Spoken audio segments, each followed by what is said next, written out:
all the money you'd ever need trading just in that. But that doesn't satisfy a lot of you. You want to be able to take 500 handle runs. You want to be able to get in something like silver from last fall, hold on to it to where it's at now today. That takes time to get to that. It takes a lot of things to come together. And plus, your personality has to match that. Bear with me 1 second. I got to grab another Fiji here.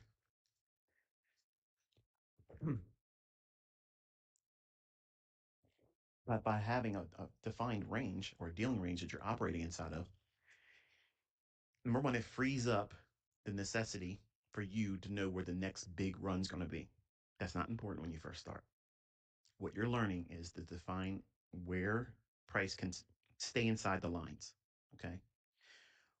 When the markets create these big runs, they're always coloring outside the lines to do that. And in the beginning, you are not, I don't care who tells you otherwise, you are not equipped to know that right away. I don't care if they taught you a system, whether it's my stuff rebranded, if it's something else. I don't care what they tell you.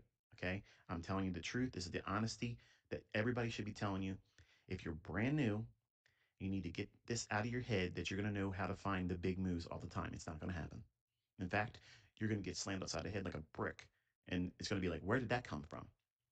And if you're new, if you're relatively new, that's a normal happenstance. That happens more times than you probably expected or anticipated. But I want to let you know, for someone that's been doing it for 34 years, that is a normal occurrence. That doesn't mean that you're stupid. It doesn't mean that you don't have the attitude to learn how to do this. It doesn't mean you can't eventually get it. Okay. It just means that in the beginning, try not to hit grand slam home runs.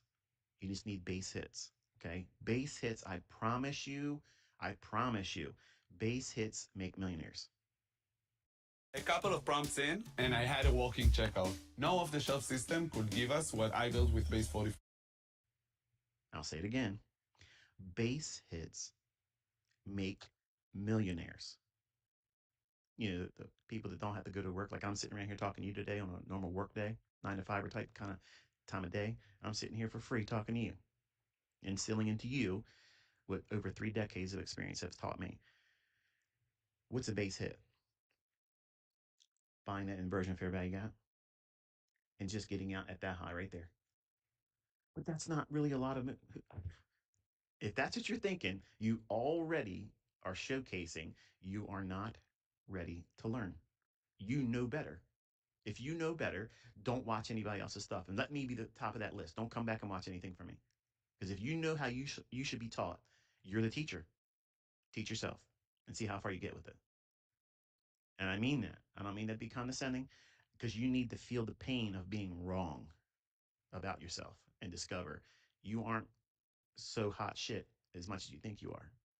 You think you know everything. You just need to have the secrets given to you. No, you need to learn how to listen, be teachable, and lower your expectations. In the beginning, everybody has these extrapolated expectations. They want to see, big money, big payouts, break records, they want to do all these things. And that's fine. That's great. I have students doing it, but they didn't just start trading either. I'm talking to you as the brand new person or someone that sees all those videos and like, man, what do I do with all that? Well, first realize that those videos aren't coming down. So you can take your time with it. Okay. Just take your time, watch a video a day. That's all you have to do. Just one video per day and maybe two on the weekend, on a Saturday or Sunday, whatever. You might be able to squeeze two of them and you'll be able to get through all of it in a year. But I ain't got time to wait a whole year. What do you think trading is going to be for you when you start making money? You think you're just going to do it one day and then stop because you made enough money? It isn't going to work like that, folks. Once you make money, once you get a taste of that and that venom enters your bloodstream, because that's what it is, you're like Peter Parker getting bit by that radioactive spider, and nothing and no one is going to tell you that you can't do this and you don't want to do it the rest of your life because you're going to want it. And it's terrible when you can't rein yourself in and define something as simple as where are we at dealing range wise? If you can't define the range that we're inside of right now, you're lost. That's why I taught that in my first live stream right out of Baby Pips days. Okay. The first time I went out on a live stream, I said, this is what you should learn right now, which is this premise here. Where are we at? No, what benefits do you derive from having determined a range that we're trading inside of? Well, it limits your need to be right about how far the market's going to go. You're only looking for something that's very simple inside of the range. Now watch. I told you this high here because it's the lower of the relative equal highs. The buy side's sitting right there, but that's a minor buy side too. And this is the most reactionary between the two highs. Whereas this one, we dropped down, we went into consolidation just to come back to that. So this more energy and more energetic sell-off from here down to there. But liquidity wise, if it's going to take that high, it wouldn't be a far stretch of the imagination to see it want to clear that as well. So to make things very simple and also to reduce the necessity about being right, just use that lower high as the high of your range. And then because we traded down to that low ahead of the 8:30 news, and if you go to forexfactory.com or if you use Econoday's um, economic calendar, you'll see at 8:30 today, as I mentioned the moments before it happened this morning, we had the unemployment claims for jobs in the U.S. So that's a red folder or what we call a high impact news driver. Whether you're trading with real money, whether you're trading with a prop firm account, whether you're trading with a demo account, whether you're just tape reading, you need to study what price is doing around the high impact or medium impact news drivers. You're going to learn more about price action by doing that than looking at them and thinking, I don't want to trade around them. Because there's a misnomer in the industry that people say, well, I don't like to trade around news. Well, news is an injection of volatility. So it also kind of like forces the market to show its hand to you, meaning that who's it victimizing? Who's it going after with the news or shortly after the news? Okay. And that gives you a kind of like an x-ray view or like perfect example, you're sitting at a poker table and you're playing with players you don't know, but one of the players, makes a point of always coughing to the right because he's a smoker.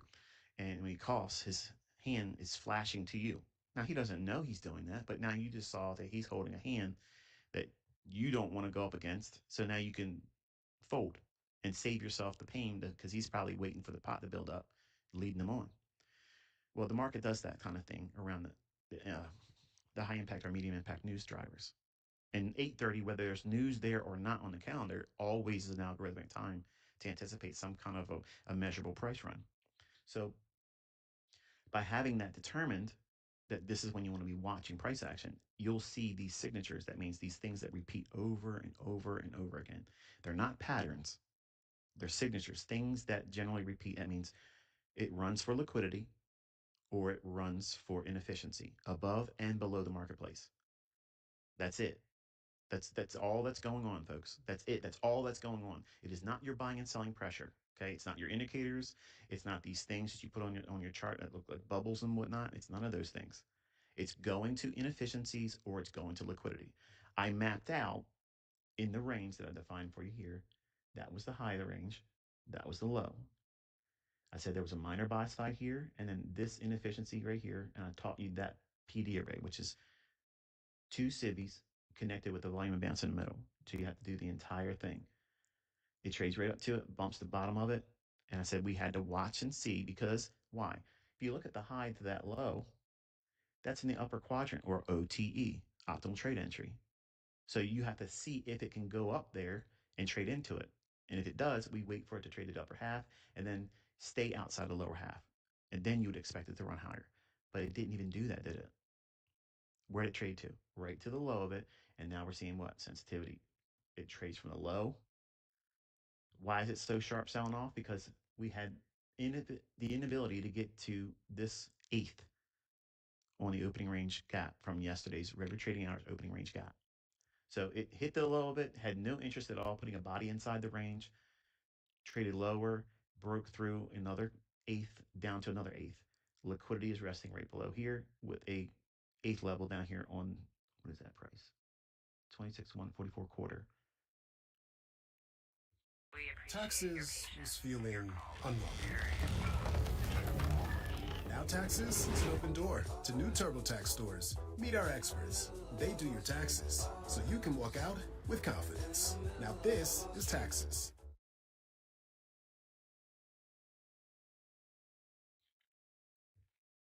So now by having a very realistic here's what if you're brand new, this is what you're thinking right now. I can see how you outlined that right there, and yeah, it went there. Okay. But look how nice and hard they're dropping here. That's the move I want to have. You already are proving that you don't want to learn. you you want the greener grass on the other side of the fence. You want the prettier girl across the room that you just started dating a really nice lady tonight. Okay, and then you show up to your venue and you're getting ready to have dinner and you look across the room and you see somebody else that's beautiful. And now you're already acting like a dog, sniffing around in somebody else's yard because you can't be content with what you have. I promise you, if you have that mentality, that's why young men, they fail a lot at this. They fail a lot at this because they don't understand how they can be content. If you can find the ability in yourself to frame a measurable outcome that doesn't have moving parts that change and morph and to do all these different things all the time, where it's always impossible for you to know what you're doing. In other words, you frame a model that's useful, it's simple. How is this simple? It was jagged by dropping, and nothing relative equal low down here. At 8:30, news driver came up. I took your attention to this high here, minor buy side. I said this inefficiency and these relative equal highs, but then I aimed right to that high there. Okay, so the dealing range is high to low. 3/4 of that range is optimal trade entry. That was the flagship thing I taught for years on Baby Pips and on my YouTube channel before I started teaching any of the higher level technical stuff, PD arrays and whatnot, which I started revealing in 2016 behind a paywall. Now, all those lectures are up on my YouTube channel for free in the playlists. So just go find it if you want to study all that stuff. The PD arrays that are taught in there are very specific things that I like to look for timing and stop management and targeting. Okay, so PD means premium and discount array, very specific price points and price action. That's limiting your focus between this high down to that low. 3/4 of the range is here. So if you see an inefficiency around that same eye, just eyeball it. If it's high and that low, 3/4 of that is right about in here. So what do you have? You have a short-term high there, but we don't need to mention that because it's already part of this PD array. So this is the inefficiency. This is the liquidity. This was a minor buy side liquidity pool. The attention was focused to the upside. It went lower, lower, lower. It was made jagged. Inversion fair value gap lays over top of an eighth on the regular trading hours. Opening range gap. That's what these lines are. These horizontal lines. And then it rallies up to minor buy side. That in and of itself, if you're brand new, that is what is realistic for you. That's realistic. That's something that will repeat every single trading day. Not this overall thing, but looking for a very simple run to a minor buy side or a minor sell side liquidity pool. They repeat every single day. You do that for a couple weeks, maybe a month or two. Okay, when you get real comfortable seeing it and on the tape, that means you're not pressing a demo entry, you're not even trading a prop firm, you're not trying to risk with real money. Okay, the easiest thing for you to do in terms of failure is trying to hurry up and try to make money because you think it's only going to feel real to you if you make money. That's not true. Okay, that's just you lying to yourself because you want instant gratification. And that is a Western mindset that prevails, you know, over most of the youth in terms of trading, and it's usually the male side because we think we got to go out there like a caveman, got our stick in our hand, go out there and club it over the head and drag it back to our cave. It's mine now. Okay, well, try that in the marketplace with real money, especially in the market environments that we're in right now with the volatility off the charts. You're going to have your behind your parts handed to you expediently.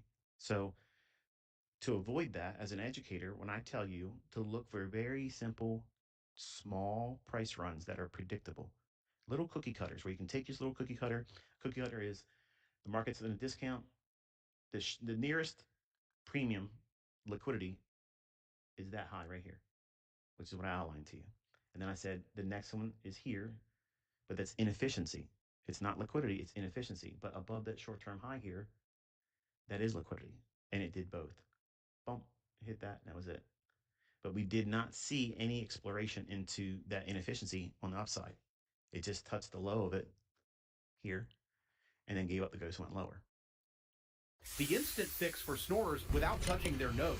Most people waste money on fixes and still end up sleeping in separate rooms because of their snoring. Let's forget about that now. Here's how I stopped mine and finally got to sleep next to my partner. Here to here, low hanging fruit objective, very easy type trading, very cookie cutter. It's not hard, it's not complicated, it's not complex, it's not a lot of moving parts. It's very, very simple things. It's low in price and it's going to reach for a higher price. Which is easier to find? The short-term high here or an inefficiency? The short-term high. Why? Because look, when it came up to that high, look how energetic it was when it dropped. So as it dropped, anyone that was short here or anywhere back here, what's their mindset when they see this big sell-off and it creates another lower low? They're going to lower their stop loss, protecting their short position to just above that high. And what's it going to be? It's going to be a buy stop, because to get out of a short position, you have to buy it back. And protecting your short, you're going to place a buy stop above some kind of an old high. Every discipline teaches that. Every discipline teaches that. So that's how I know I don't need a book map. I don't need a heat map. I don't need all kinds of other maps. Okay. I have an understanding of where liquidity is going to pull and build up. And it's based on this idea, because I understand how traders are going to be doing the very thing I just said. As they're short, they're trailing their stop loss down because they don't want to have this type of run here and knock them out and have a larger loss. For the people that had their short position protected with just this short term high here, they didn't see this idea as a viable level to put their protective buy stop on when they're short.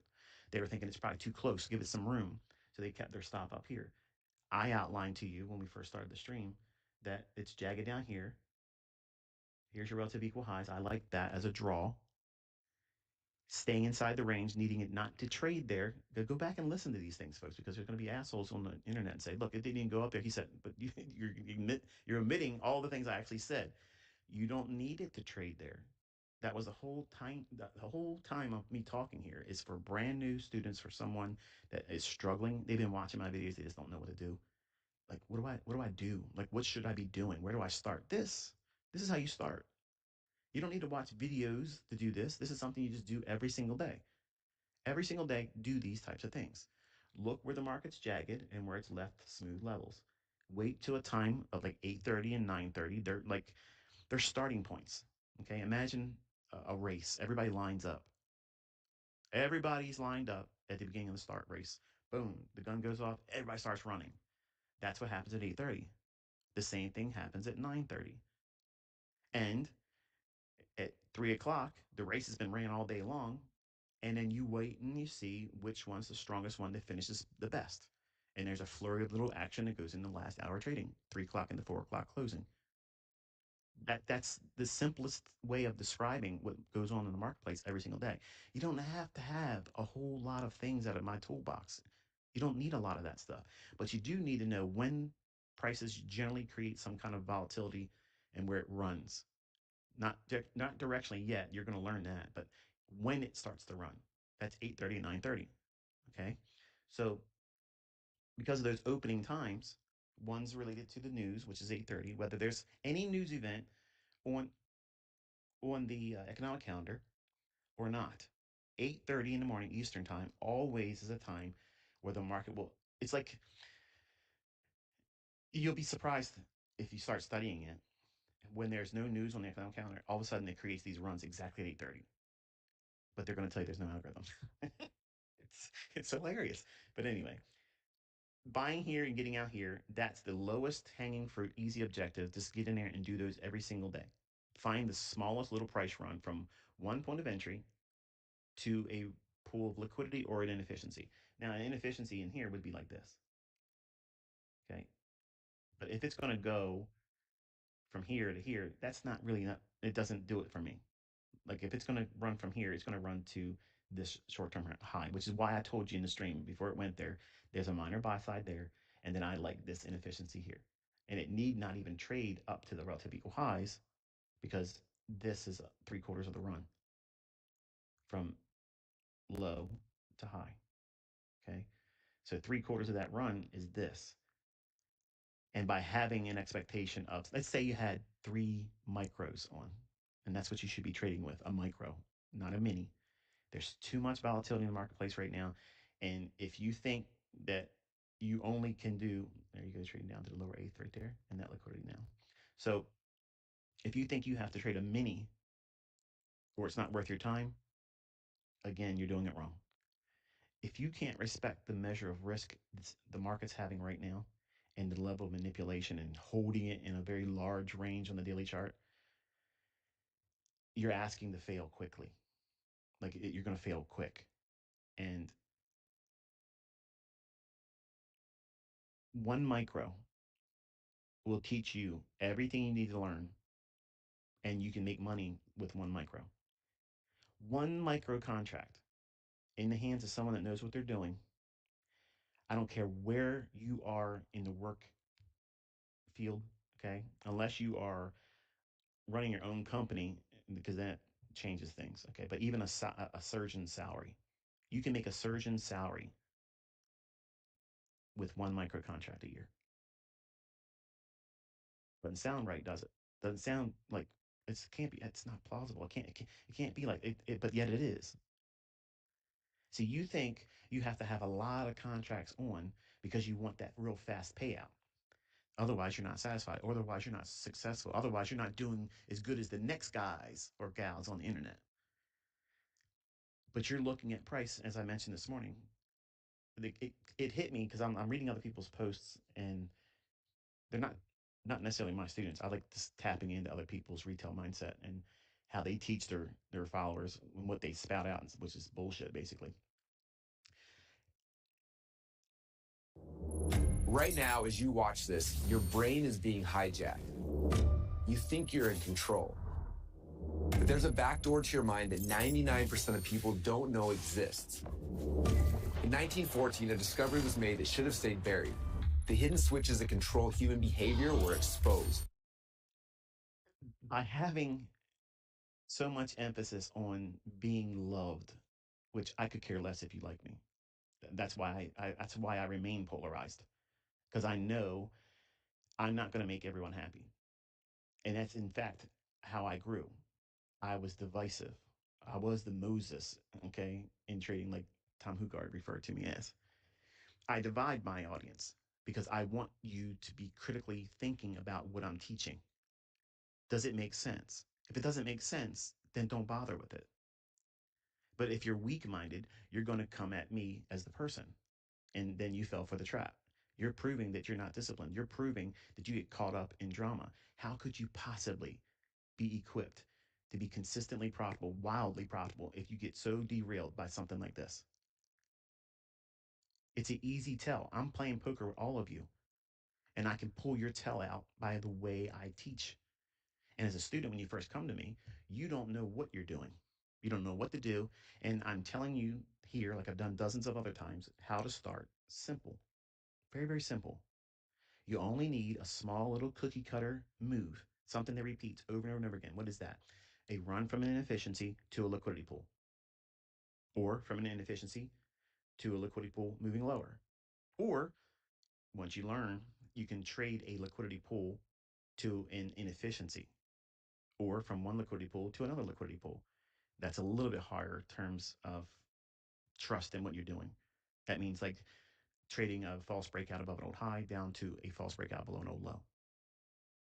In other words, it would look like this. That high we traded to here, and then expect that low to be taken out. That takes a little bit more experience to do that. That's the highest form of what I teach. That's the highest one. And even that's not all that complex. But when you first look at it and you're thinking, but but yeah, but where's the propulsion block fit in all this?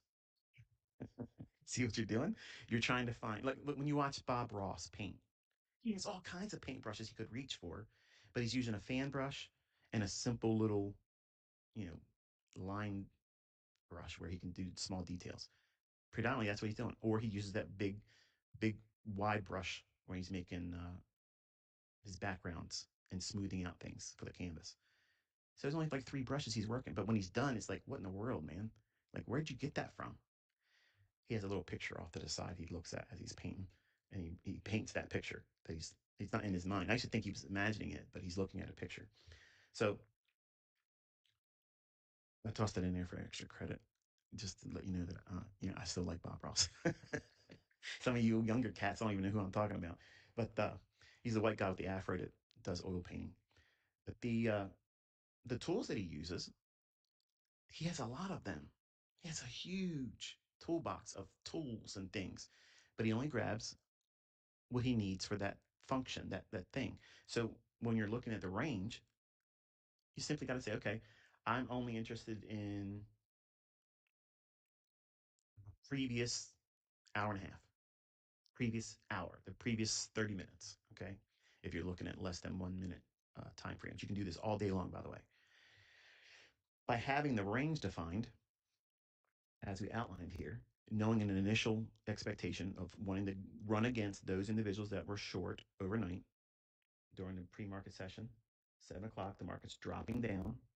We're going into news at 8:30. So what is it going to do? If it's jagged down on the lows, look for where it's smooth. When you have it determined where it's smooth, then define the range. And to keep things very, very simple, use the smaller reference point when you're defining the range, which is what I did here. What would happen if you, by your error, because you're new, what if you would have used something like this high here? I've seen students do simple things like this, and it's not grossly out of spec. It just means that your experience hasn't led you to understanding how that would be a better high. If you would have used that, it still would have been fine because below that high, you still have this inefficiency. This was the focal point. This was the high of the range. I said we'll see if it wants to reach up in here, but I don't need it. You don't need it. Go back and listen to the stream. You don't need that, which means what? I'm disarming you. Don't expect it. Look for something simpler. What was that? This minor buy side and this inefficiency. It trades right up into it. So as you graduate and you start watching the tape from here to here, then you start thinking, okay, I'm expecting a run from here to here. And then let's play devil's advocate and say I have 2 micros on. Then I can see if I can tag that low of that shaded box, which is an inefficiency. And that could be my final close or terminus on the trade. So you have 2 states exit. Enter, partial at the high, exit there. Don't your parents know the holidays are over? If Verizon's keeping the holiday spirit, Nick, so are we. We just got a great. If you were able to do that, as I outlined this morning, that was a setup, that was the framework. If you can't see that as advantageous, there's no hope for you. You need to change your mindset about yourself and pull your head out of your ass because you're literally proving that you know something better. There's no one that's going to teach you, not me, not anybody else, because you know how you should be taught. So just go out there and scour the internet and try to figure out what you want to do and find yourself in that. Fail and then come back to somebody that knows what they're doing and teach them and teach you. It doesn't have to be me, but you have to determine in the beginning whether you're teachable or not. And I've had so many students over the last 3 decades that came to me, talked a good talk. Yeah, whatever you put me through, I'll do it. And you give them a couple things to do for a week, and they can't even do it for one day, and they're bitching and complaining. Man, I just want to learn how to make money. Right. And that's what I'm teaching you. I'm teaching you exactly how to make money. First step is don't lose it. And how do you not lose money? You have to know where it's likely to go to next and not be on the wrong side. That's the first lesson in trading, folks. You have to know where it's going first. Where's it going? Sit down on the chart. Boom. Where's it going next? If you don't clearly know where it's going to go to, as outlined this morning, again, live streamed, you have no chance of being profitable. Zero chance. And you wonder why you can't make money. You think magically because you do a prop firm, that you're somehow going to get lucky and then you're going to make money. That equates to you know how to trade. That doesn't work like that, folks. You have to have a very boring skill set that simply sits you down in front of the charts and you say, okay, I believe the market's going to go to this level and this is the reason why. Because it's already shown its willingness to not go any lower here. It's a time when the market's going to start running, 8:30 news, and it's going to run against the range that was defined on overnight on pre-session 7 o'clock shorts. Where's the range high and low? Where's 3/4 of it? Why am I talking about 3/4 of it? Because with a market maker sell model, it can go up into 3/4 of the range and not come back to the original consolidation. And that's what you saw here. And then it fails there. It never even goes back to the original consolidation. Go watch my mentorship. You'll see me teach that. That's why I taught that way. You won't know when the market maker buy sell models complete. You'll get tripped up and you'll be in a trade that's making money. And you'll be like, I got it. It's so easy. It's so easy. And then it does these types of things here. And it reverses on you. You're like, oh, they're changing the algorithm. That son of a bitch ICT. That's what you're gonna do. You're gonna cuss me. You're gonna create little sock puppet accounts. You're gonna come in and say, bro, you don't know anything. SHTF, you or something like that. Shut the fuck up type thing. And I'm laughing at you because you're your own problem. I taught all this stuff on the YouTube channel, and yes, there's lots of videos. But if you really want to learn it and you want to be skilled with lots of tools, and you determine which of these tools are going to work well in your hands. If you don't spend time with them, you're not going to know. But you don't even want to give yourself a chance to determine what that is. Some of you have to do a breaker or you're not going to be successful. Why? I have to do the silver bullet because I've seen so many people making money with it, and I'm gonna do that. If you can't do it, do something else. Don't try to force yourself into a mold. Don't do that. I've given you the freedom to choose how you're going to use these tools. I can get out here all day long and do things all day long, and none of them repeat. I can use one PD array at one setup, one PD array at another setup. I can do this, that, model, everything, and not repeat the same thing all day long on a 15 or 30-second chart.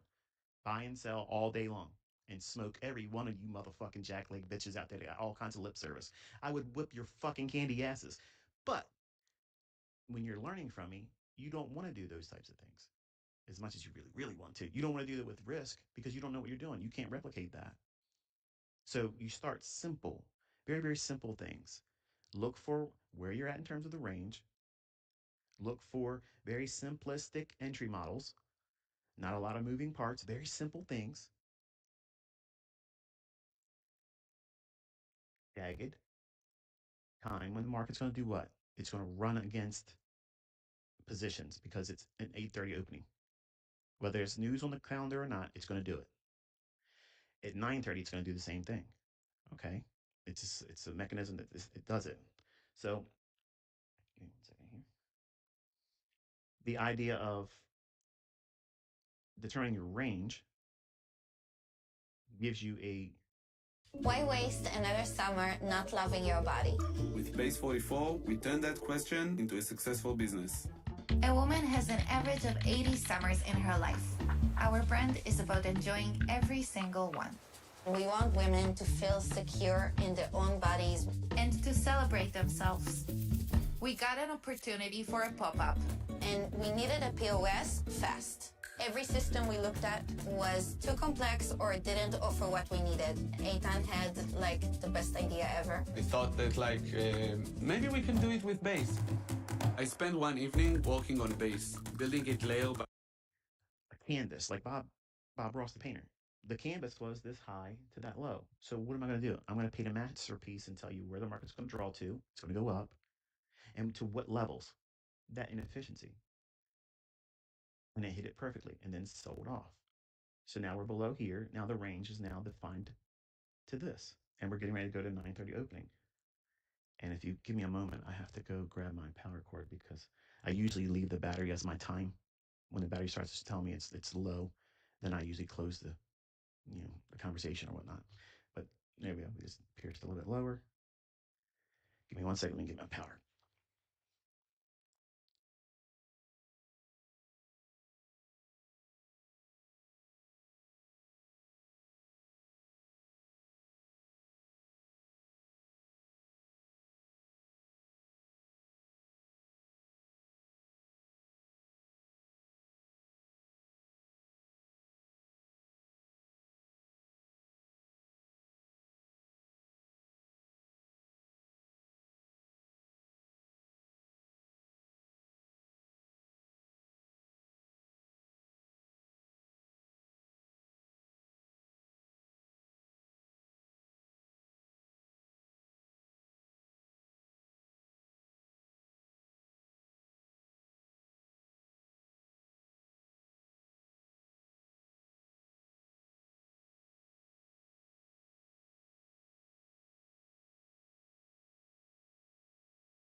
right.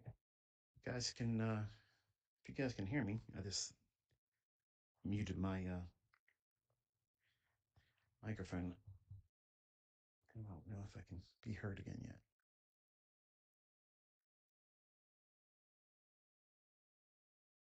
Give me an audio check, please. Give me 5 by 5. You guys can hear me.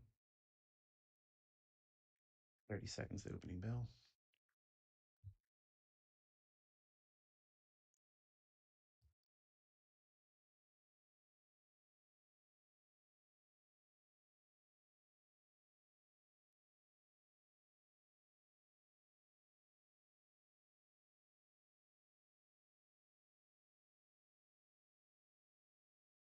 So much.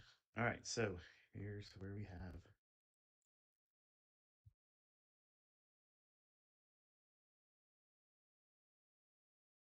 now we've entered regular trading hours time frame. This liquidity pool is still factor. Okay, so inside of the pre-market session, we had this range down to that low, and we worked inside that. Now we just dip down into, look at that low. Look at the low. Look at the low of that candle up here.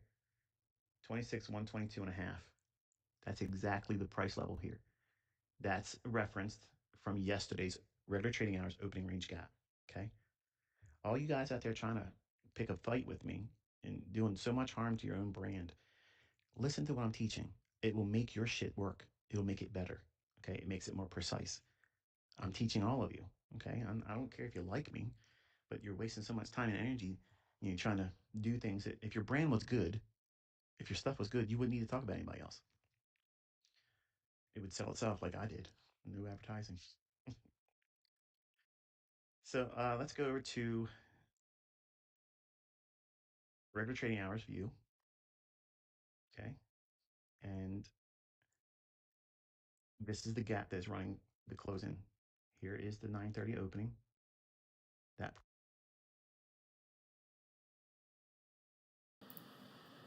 Okay, my thoughts so far. I'm seeing the most probable trades and anticipations come directly following the macro. So you've got entry short, right off that little retracement, entry short for 5 handles. We come back, tap down into this, so we continue with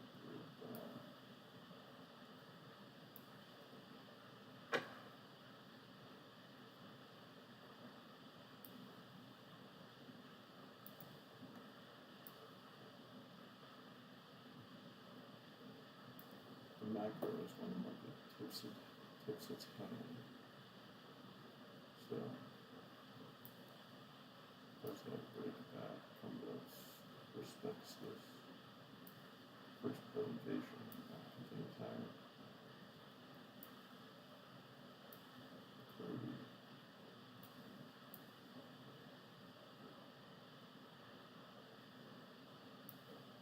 Here, back up into another one.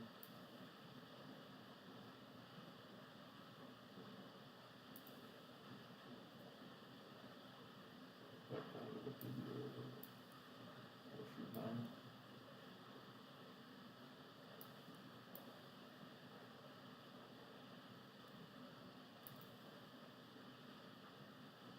We're going to 5 handles now. Easy.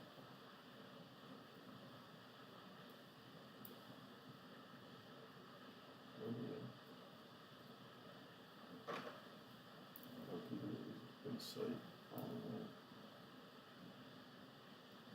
country. Respect.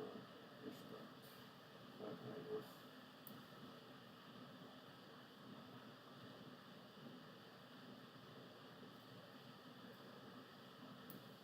Respect on them. Put the liquidity over here as well. Liquidity came lower, but we're still respecting it. Still respecting it even higher.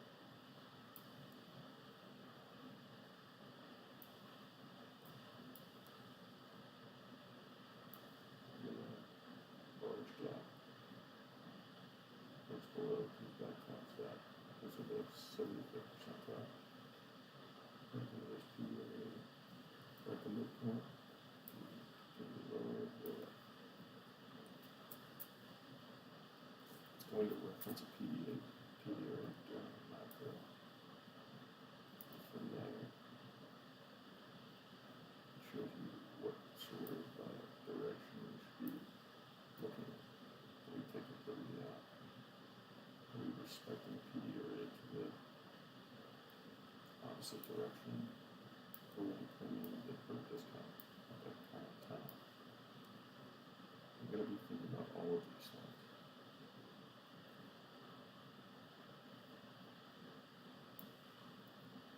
But only execute on it when you see high probability setups.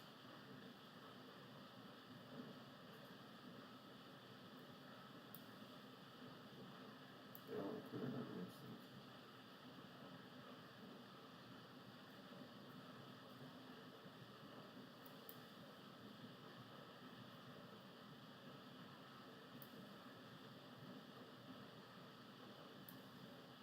For PDRs that were created inside the macro. Mainly the first presentation on the hour.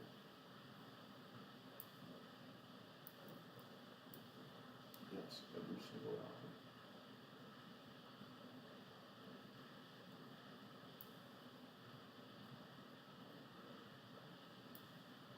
Not including the first minute. Anything after the first minute.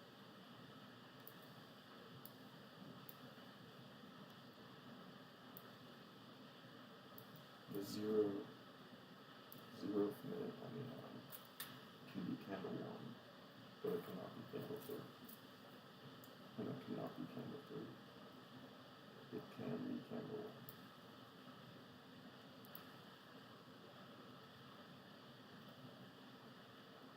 Show respect to this. Can I get 5 handles? Yes. You're out. Yeah. Absolute max of 50th minute. Try and be out by the 30th or the 45th minute.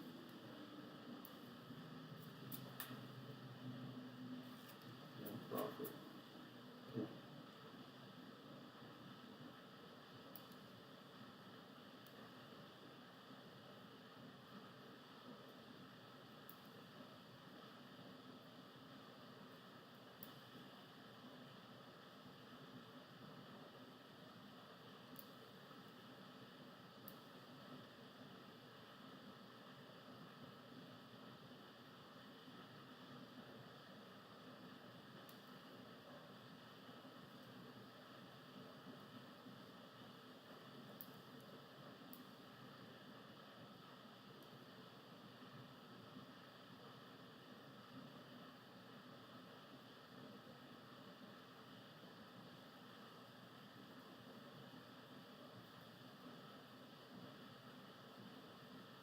Actually would have been right there. They were nipping it, so you have to turn. Don't chase birds.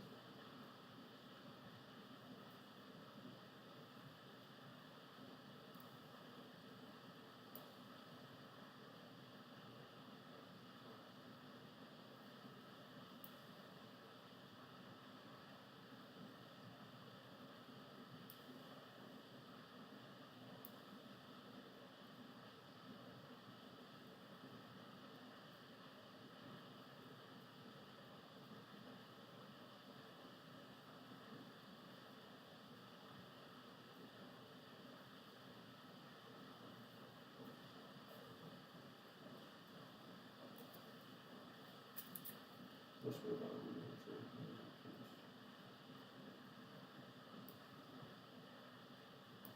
Actually, it would have been this kind of right here. Stop right up here. Minimal risk. It's still a loss.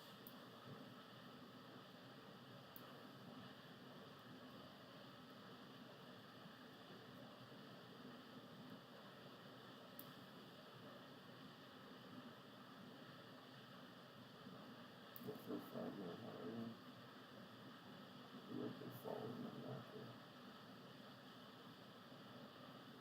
Go against the grain.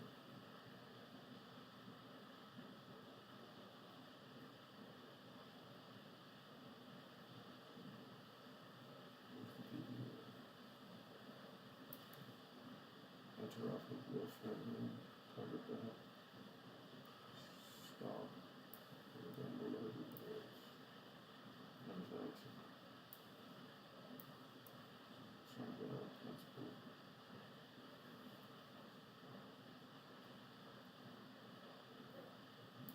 Price right there.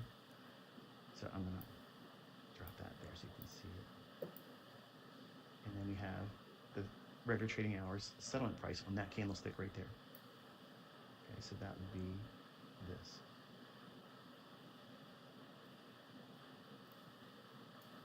Really typed into that. And go back into electronic, I'm sorry, regular trading hours.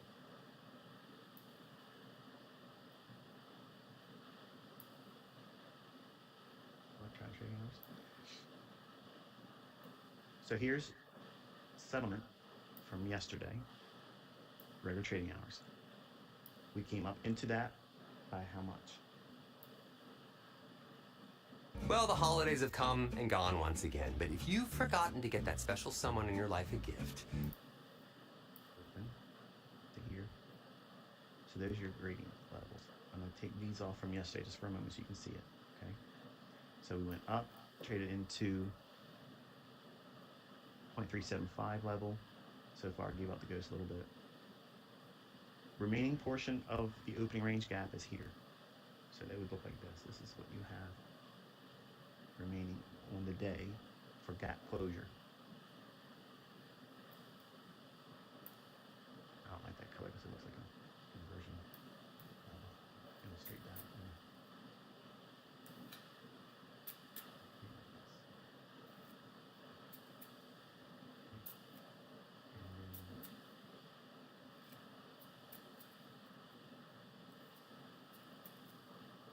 From regular trading hours again, what pool of liquidity or inefficiency? We have this one, and we have this one here.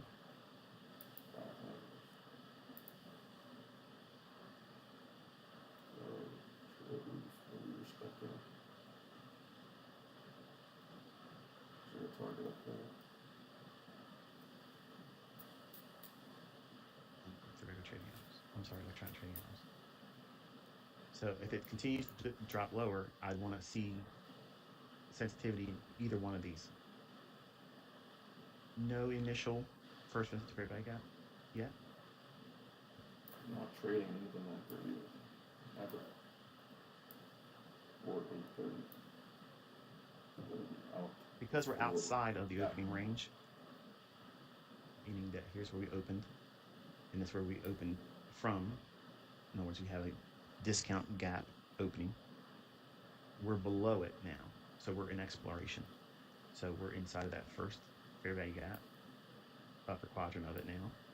Half would be here, lower quadrant here. Full closure and pierce through it. And then if it starts to sell off more, this is the one that it would have to, if it was to come back for this during the session, it would need to show sensitivity out here, but that's a draw. When we're outside of the opening range gap,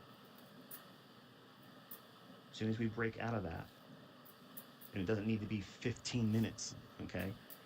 It doesn't need 30 minutes. It just means that once we have the opening price, if we have a partial fill, which is what we have here, it's almost like a 3/4 of a closure on it, then it rips lower.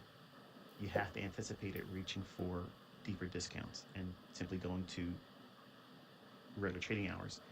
In the old regular trading hours price action, don't just simply look at electronic trading hours. Look at regular trading hours and see what they're going to reference, because there's your trading into that. Okay, so this is your first skill set. You I believe right here is where I see the trading out for the semi-pro issues.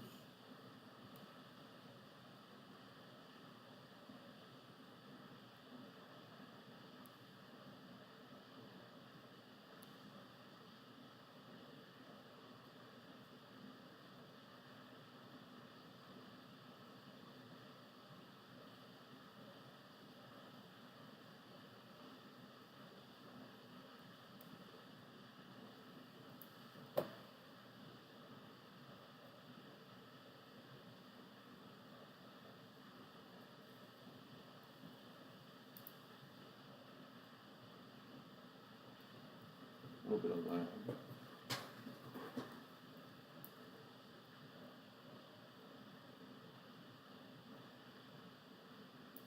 Do not be trading.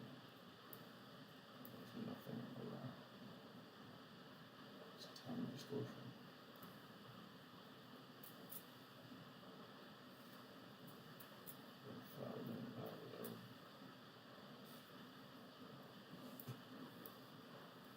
No.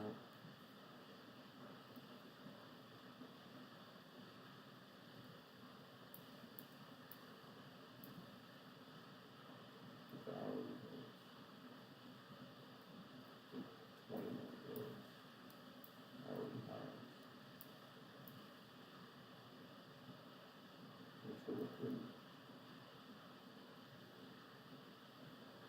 Who's making money? You're gonna liquidate your stocks.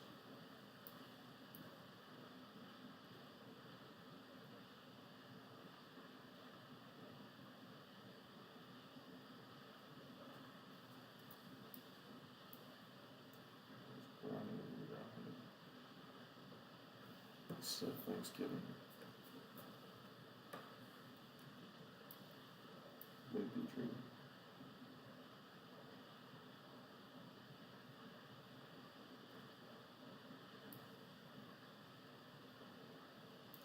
The showing respect to the downside of the upside.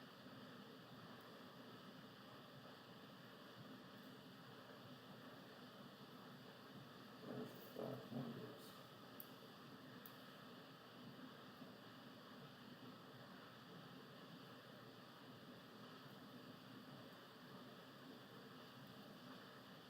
You don't want to throw that. That was the first thing in there.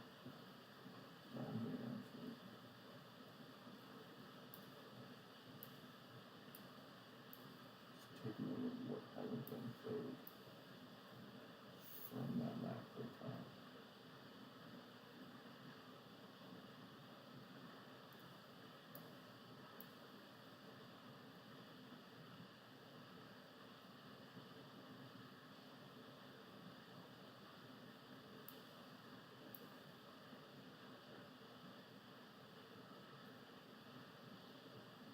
That's a perfect entry.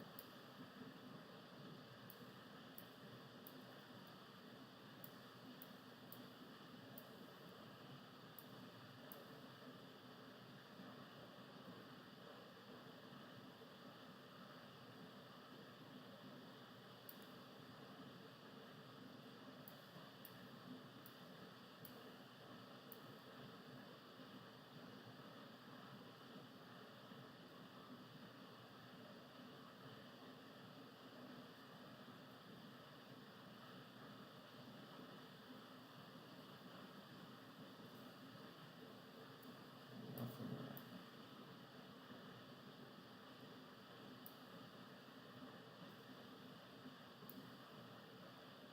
I thought that was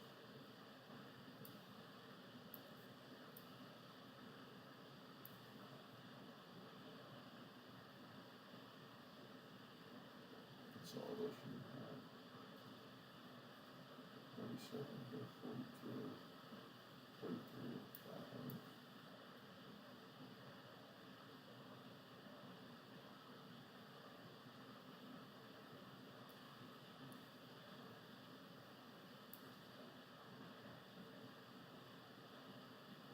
Is this where the break is? I think it might be.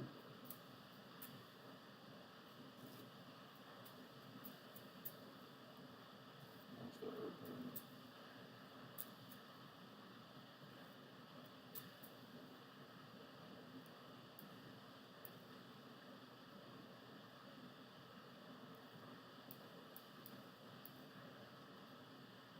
It should be right around here somewhere.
see it. There's no way that just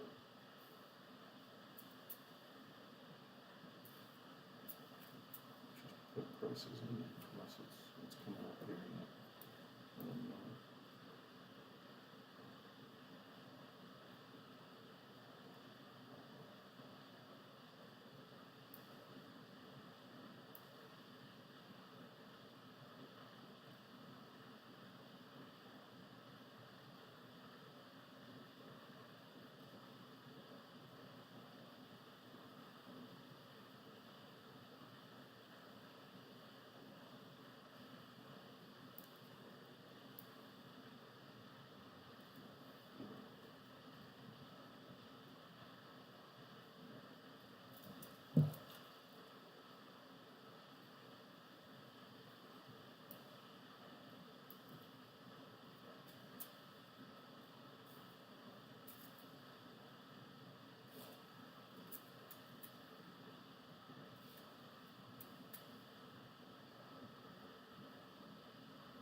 So yeah, I think this thing's doing it.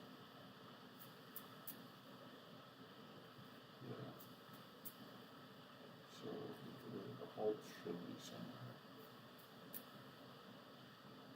I think it was this thing. I'll have to look at my phone now and just see where I logged it out.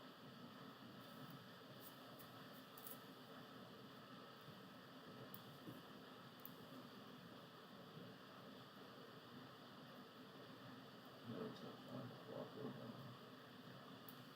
Is it here?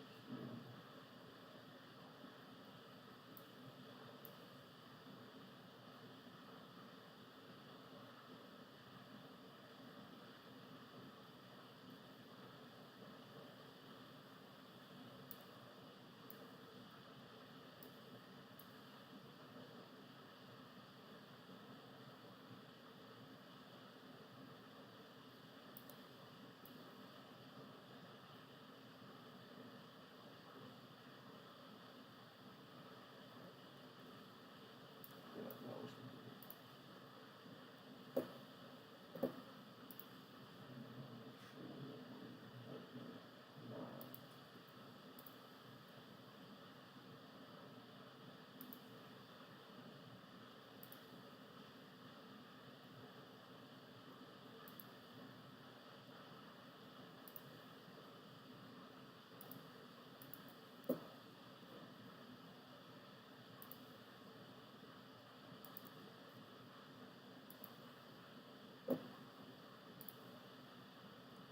still 50% up. Another quarter.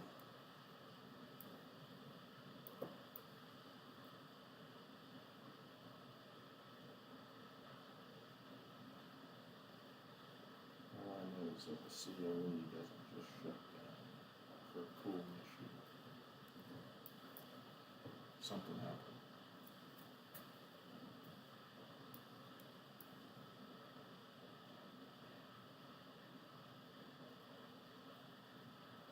There's no issues with cooling, and there's no problem.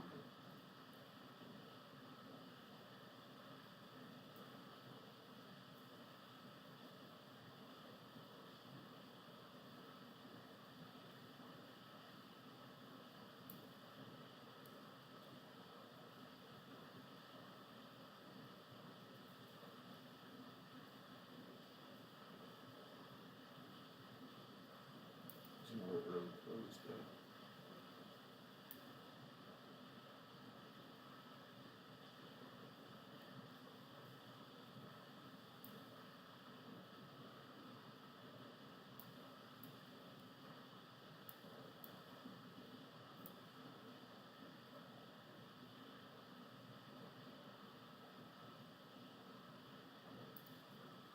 There's that. 22.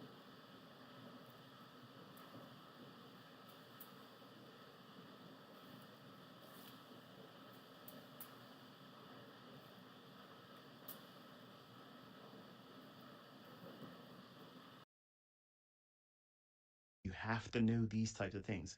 Where is it going to draw to? Why should it draw? Knowing what it's reaching for. They're the beginning basis points of how you're going to find trade setups. If you can't pick the right direction, if you can't do that, you have no chance. You have zero chance. I promise you. Most live streamers out there probably are like sitting on their hands thinking, I wonder what it's going to do. They have no idea where it's going to reach to. They're just waiting for something like a billboard sign to pop up and say, okay, well, I'm gonna chase this or chase that. You have to know what you're looking for.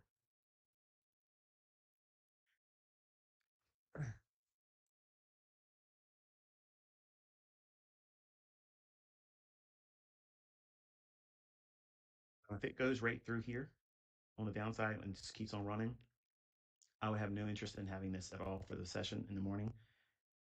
And I would just simply move to wait until the afternoon, get through lunch, and come around 1:30, sit down and watch the price action and see if there's anything smooth that needs to run after. Where's the sell side or buy side they left intact? And I would use that for the PM session.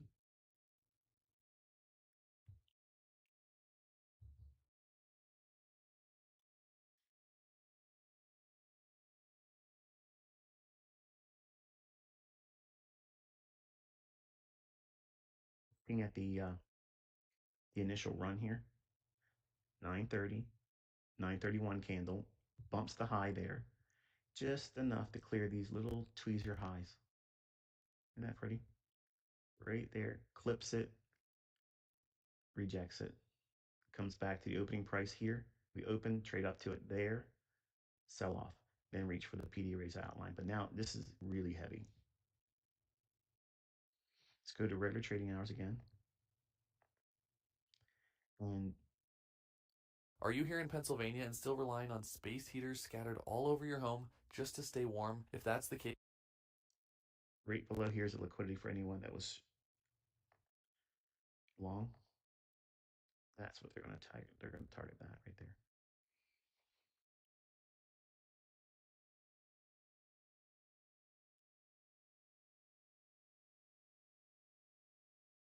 Very, very, very complicated market environments for a brand new startup student. Anyone tells you it's easy as a brand new student right now in any discipline, they're liars. There's the halted gap. And it's showing exactly where to get it. Has respect for these levels. Yeah. You get short right here into it. Once we ran that high.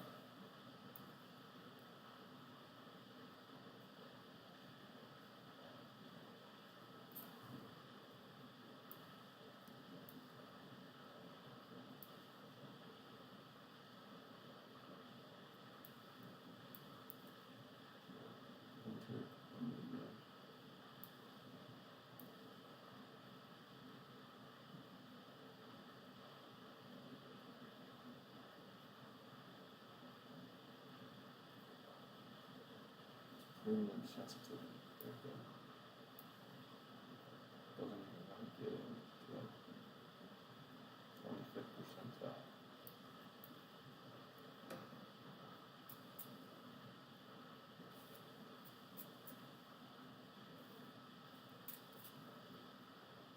Here's your next closest thing. Or whatever it is. Just kind of there. Where are the stops? Up here, up here. Found this one. Where's your entry? If I have an under, this probably would have been a loss. Not without. But that is still okay. Nobody get back into it.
build something.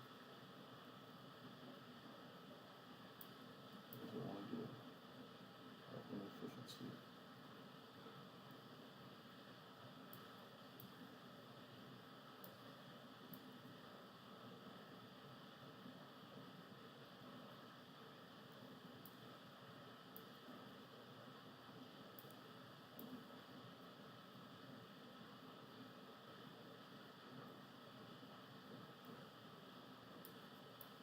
Consolidation.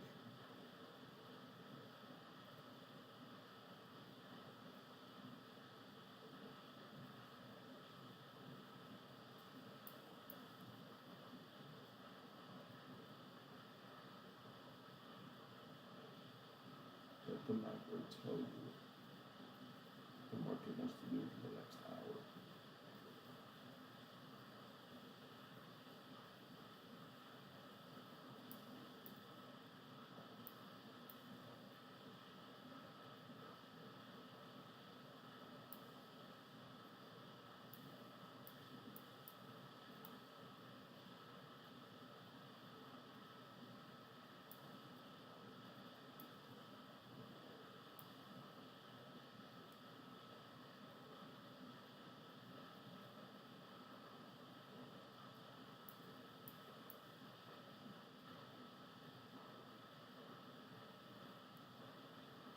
What is it doing?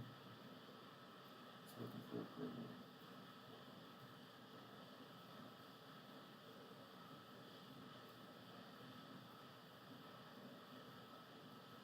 That's a discount. Problem.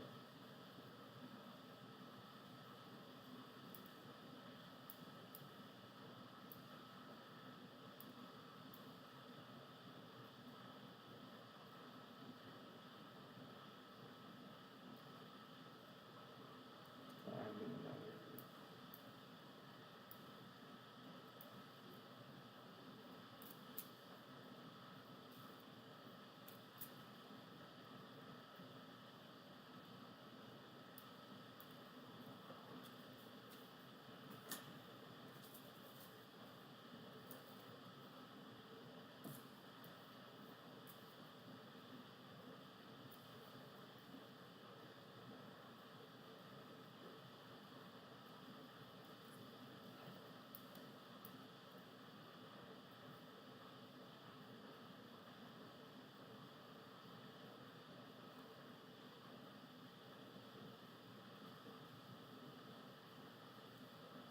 Waiting down these halted gaps. And later I'll look at the new contract, bring up those prices out, and see if that's still getting a reaction since December. Forget when the rollover was, but pretty sure we're talking before Christmas. We rolled into that March contract.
pretend that this isn't change. It's dying out. It's what I'm interested in.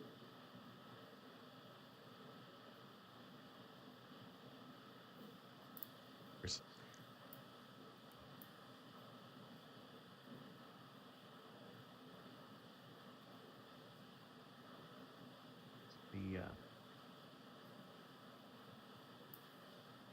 this range here on the upside, buy side balance sells time efficiency. We traded down to it and through it. So if they want this low, I would like to see them respect the upper half of this. Don't come back up into it with any bodies. It can come back to the halfway point and wick into it. I'd prefer it not do that. But keeping its bodies in the lower half or under it is even all the better. Net supportive of a run into that liquidity. If it can run up and start laying bodies down in the upper half of that blue box, that makes it far less likely that they're going to reach for that liquidity before a deeper retracement. So in essence, what I'm teaching you is how to anticipate inversion fair value gap and how to categorize and classify when they should be implemented, when they shouldn't be implemented, what are problems that arise when you anticipate them behaving as such, what would negate it, what are you looking for to support the idea.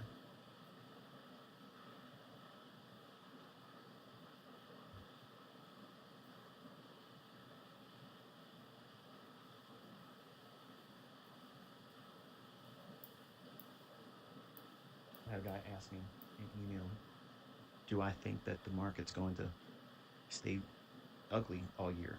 And no. Remember, this is the reason why I sit on the sidelines for the first month of January. Like, I generally am not participating in the first month of the year. I'll work with my kids, you know, close friend of mine or brother-in-law. I'll sit down with them over price action like that. But I'm not actively trying to get in here and try to whip up on anybody. It's just, I'm waiting for the first week to get through in February. On August 22nd, I told viewers that the road to artificial general intelligence was already bringing math. And it's usually the first Tuesday of every February. That's when I go in there. Now, why that? It's just something I've always done. It's just, I set myself a parameter, said, okay, I'm not going to start on a Monday. I'm going to start on a Tuesday, and it's going to be in February. So that's what I've always been doing. It allows that first month, because there's so many people, they're eager to get out here and try to make a lot of money. So they're willing to put down some heavy bets, like heavy-handed bets, and they get sitting over the holidays and they think to themselves, yeah, I really think the market's going to do this or that. So they form this opinion, this sentiment really builds up. And market makers know this. They know there's a huge shift in market sentiment. And big bets are going to be placed because you're starting the brand new year off. Everybody has a lot of energy, the most energy in the beginning of the year. Especially if you're impatient, you're greedy. You're going to do what? You're going to go out there and just start plunking down trades and put down big risk. And that equates to what you see here on the regular. Now, in the last couple of years, we've had some pretty good Januaries where the market delivery's been pretty handsome, actually. But this year, we've seen why I have done this for 3 decades. It's just something that I don't want to be a heavy-handed participant in during the first month of the year. I'm not worried about giving up what goes on in January. I've never looked at a January that moved so well, so big, and said, I'm changing what I do every year because it moved really good this year. I see it fail to deliver on a very good or efficient means on the regular than it does sporadically a good January. In other words, it's more likely to deliver what you're seeing this year: sloppy, choppy, indecisive, weird, wild opening range gaps where you open way far away from previous day's settlement, which causes, wonderful volatility. But when you add to it the geopolitical things that's going on around the world, it just makes it a lot more complex. Excuse me, a lot more complex for very short-term, higher time frame. Lower time frame precision. It spends a lot of time back and forth over previous candles, and I don't like that. I like to have low resistance liquidity runs where it leaves things. where it leaves pools of inefficiency here, that's the type of price action I'm looking for when I'm trading. So if the market is not it's not leaving a porous wake behind it when it's running up or down, that means leaving inefficiencies like this. Chances are I'm not betting my heaviest hand, that's for certain. But if we're spending a lot of time back and forth over top of previous candles, that's what I refer to as fuzzy. It's like fuzzy. It's sharing the same space with previous ranges. So to me, I don't want that. That's not algorithmic. That is intervention. That is them working previous ranges, constantly going after orders because they're greedy. They're trying to knock everybody out. And when they're knocking these individuals out, they're accumulating that. And because of the uncertainty around the world, we're going to bomb this one, we're not going to bomb that one. We're going to invade this person's country, we're going to take that person's country, we're going to take their resources and sell it for personal profit in a bank account they have and call it legal. There's so much nonsense is going on right now. Like it's bewildering. So I just think that if any time in history that you wanted to have a very simple approach to trading, it needs to be right now. Because making it complex or complicated is the worst thing you can do. You just need to know where's it going to go next. Okay, if you don't know where that is, well, you're in trouble. So I think that's about it for today. I think I covered a really good sound approach. That's where you start, what you're looking for, how to transition from regular trading hours, electronic trading hours, what information you're trying to derive from that, developing the range, determining what that range is going to be in pre-session and how it's used, and using the opening range when we get it at 9:30. We immediately went outside of it here after almost a 3/4, but a run to it, then used the opening price, which is very sensitive, just like the midnight Eastern time opening price. That is many times like a magnet. It's very sensitive. It also helps with the daily directional bias. Here, we have the open, it trades up, there's your Judas, it breaks down, hits it there.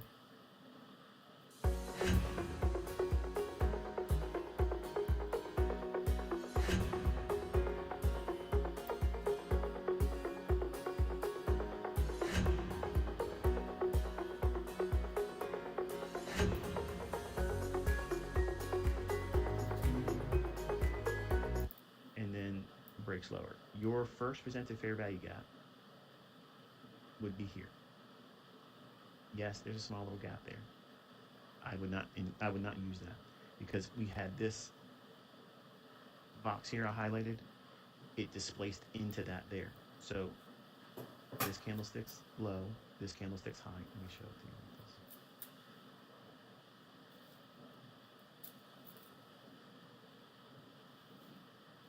Purple rain today.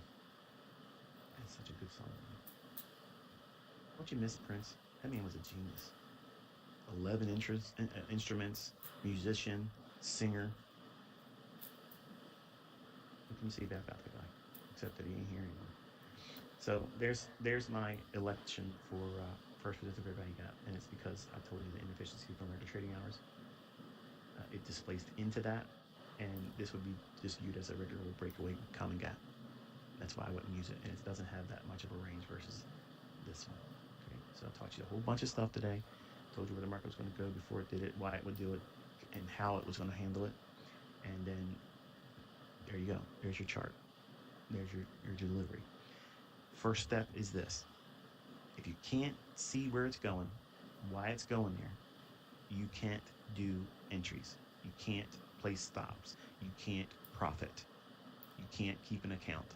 You become insolvent. That means you blow the account. That means you have to reset or stay in demo in misery and just complain on the internet about it. Everybody doesn't make money. It's all fake because you can't do it. Okay, so there's a right way of doing it and there's a wrong way of doing it. And this is my answer to the people that have been leaving comments in my emails. And some of them have been very clever about what they title. They title their emails to get my attention. But this is what you start with, okay? You start with this. And in the beginning, you'll still feel like you're lost, but show up every day, go through the charts, do the same thing every day. Every single day, same thing, every single day. And then over time, How much time? I don't know. It's how much time are you placing in the study of it? Because if you're only in here trying to do it for a couple minutes a day and you think it should be just like that, you're not teachable. You're not being realistic. And I can tell you that if I did one-on-one, which I would never do again, ever, ever, ever, ever.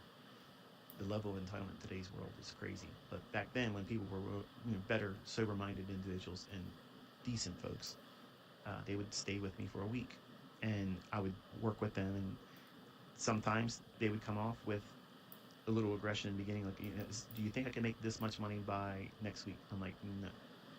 And they'd be like, well, one guy would come out and say, well, if you came out with that and told me right away, I don't think I want to do this now. I said, that's great that you think that. That's actually a good thing. And we parted ways, and that's the way it was. He later came back because he tried to do other stuff, but he admitted that he wasn't ready. And he was being impatient. He thought he knew everything. And I told him, I said, it was good that you did that because you became teachable. Much like that Jade Master parable where the guy comes up and keeps interrupting the teacher. The teacher knows what you're supposed to learn, but you can't appreciate the lesson until you feel it. And that's what this is. You got to be in here watching the candlesticks form, where they're going to reach for. Now, you're going to do it. You're going to pick the wrong inefficiencies. You're going to pick the wrong high and low. It's not going to do what you think it's going to do, and you're going to get frustrated in the beginning. That's okay. That's part of it. That's normal. You're not going to come out here on a live stream and say, this is what it's going to do, and it does it. Okay? And not in the beginning, you won't be able to do that. But in the beginning, you want to submit yourself to the process that, it's normal for you not to know what you're doing. But you're going to discover things that repeat over and over and over again. And you have to give yourself time. Give yourself the permission. Allow yourself to discover what it is that you don't know. You'll hear my words in lectures that you swore I did not say when I said them. I don't edit those videos. They're up there. Some of them are almost a decade old now. In August they will be. Think about that. Mentorship. 2016. In August I started that. And all those lectures were being recorded that summer. All those things that people listen to, I get emails all the time. Every month I get emails. I swore I thought I did a good job of taking notes, and I listened to this video, and it's something I thought I discovered on my own. I was like, I want to come back and talk to you, Michael, and I heard it. You said it. And it's like, I don't remember you saying that. It's like you put it in there after the fact. Like you edited it, right? These lectures are very, very, very dense. I'm compressing 30 years into hours. How do you go from zero experience to flying for one of the world's largest airlines? Let's find out as we go behind the scenes. And you can't appreciate those lessons until you go through the process of listening to what I teach. Go through that process of saying, I'm not interested in making money right now. Because once I learn a skill set, I can make as much money as I want. That's the sober mentality. That's a mature aptitude about what it is you're trying to take on as an endeavor. You're not trying to make money real quick and then quit. You're trying to have a skill set that feeds you and your family and changes the landscape of your family tree. You want to be able to teach this to your children. You want to be able to teach it to their children, if you're fortunate to live long enough. But you can't get there unless you submit yourself to a process. And the process is, don't try to pick entries yet. Just try to pick the direction. Where is it drawing to? And then once you have that, then you can go back through in hindsight and say, what do I see in here that makes sense? Do you see a fair value gap? Do you see them running back to a breaker before it runs? Do you see a silver bullet? Do you see the market maker models in price action? In the beginning, you won't, because you just started looking at it. Are you going to give yourself a fair chance? Because if you're not, you can't blame me. You can't blame the other people out there. I'm not scamming you. They're not lying for me. I'm not selling anything. I'm teaching everything on this YouTube channel and telling you not to buy my books because it's already here. It's already on this YouTube channel. Don't buy my books. Find one author that tells you to do that. There ain't one. I don't know what else to tell you. I mean, either you're going to listen or you're not going to listen. But if you don't know how to see where the price is going to go, you have no chance in any discipline in trading. Zero. Absolutely zero. Now, if you are a student of another discipline and you start implementing these types of things I'm teaching, they're very simplistic things. They're elementary in the beginning, but they don't feel elementary because you equate the outcome of being right or wrong about what you think is going to happen in price. And then you vilify yourself, you ridicule yourself, you beat yourself up, and you say, I don't know how to do this. You know, I'm probably wasting my time. If you're thinking that, your subconscious is remembering it. And it's feeling the symptoms of what you're doing to yourself. You're beating yourself up with negative self-talk. Whether you vocalize it from your mouth or you're just thinking it, you're feeling it as you tell yourself. Imagine if your mother and father got in your face and said, you are a worthless piece of shit. You never do anything right. But later in the day, after you do a good chore, they say, all right, good boy. I love you, son. I love you, daughter. Are you going to feel warm and fuzzy with that? No. Your subconscious is going to say, don't trust that. Because remember what he said to you earlier? We hold on to negative. That's why horror movies are the one of the highest genre watched. The biggest box office. Horror, horror, horror. There's more horror movies produced over the course of a year than any other genre. Why? Because the human psyche, we cling to negativity. Look at what's spewed out on social media every day by everybody.